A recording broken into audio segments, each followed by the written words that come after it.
Hello everyone, so welcome back to Khush classes. तो आज मैं आप लोगों के लिए लेकर आई हूँ क्लास 9th से अग्निपथ की कविता और इसके पोएट है हरिवंश राय बच्चन जी।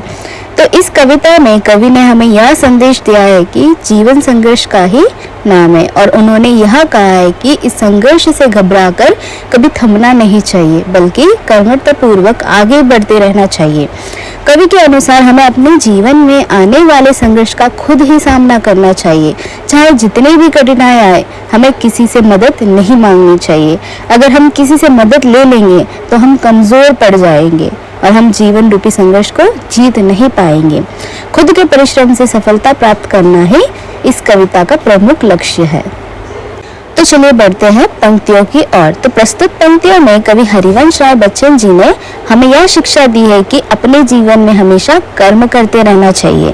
हमारे सामने जितनी भी कठिनाई यानी कितनी भी प्रॉब्लम्स क्यों ना आए, हमें कभी रुकना नहीं चाहिए। अपने कर्म पथ पर चलते हुए अगर हमारे मित्र या संबंधी हमें सहायता देने आए तो वह हमें कभी भी स्वीकार नहीं करनी चाहिए। अगर एक बार सहायता ले ली तो हम कमजोर पड़ जाएंगे और अपने कर्म पथ पर नहीं चल पाएंगे। तो इसीलिए हरिवंश राय बच्चन जी ने कहा है कि जीवन की कड़ी धूप में चलते हुए चाहे जितने भी घने वृक्ष आपके अग्निपथ में क्यों ना आए, आपको कभी भी उनकी छाव का असहारा लेने के लिए रुकना नहीं चाहिए। आपको बस अपने लक्ष्य की तरफ बिना रुके चलते रहना चाहिए। और अग्निपथ कविता के दूसरे पंक्तियों में कवि हरिवंश राय बच्चन जी ने कहा है कि मनुष्य को अपने कर्म की राह पर चलते हुए कभी नहीं थकना चाहिए। चाहे वह कितना ही परेशान बेचैन क्यों ना हो जाए, पर उसे अपने कर्म करते रहना चाहिए। कभी भी कर्म पथ पर चलते चलते थकना नहीं चाहिए, अर्थात कभी अपने कर्मों को करते करते रुकना नहीं चाहिए। कवि आगे कहते हैं कि मनुष्य को अपने जीवन में यह शपथ यानी यह प्रॉमिस लेनी चाहिए कि वह कभी भी अपने कर्म के मार्ग से नहीं मुड़ेंगे, चाहे उसके रास्ते कितने ही कठिन क्यों ना हो।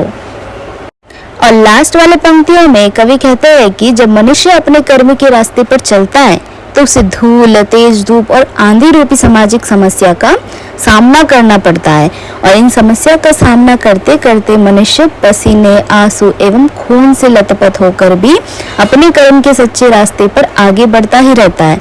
ऐसे मनुष्य को उसकी मंजिल के रास्ते पर चलते हुए देखना एक अद्भुत अनुभव होता है।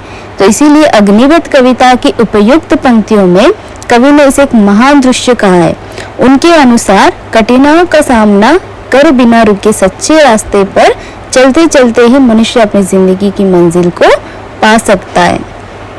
तो दोस्तों, ये थी अग्निपथ की कविता। तो आई होप आपको ये पसंद आई होगी। अगर पसंद आई हो तो प्लीज़ मेरे चैनल को लाइक, शेयर एंड सब्सक्राइब ज़रूर करें। तो चलिए मिलते हैं अगले वाले वीडियो में। तब तक के लिए खुश रहें, स्वस्थ रहें।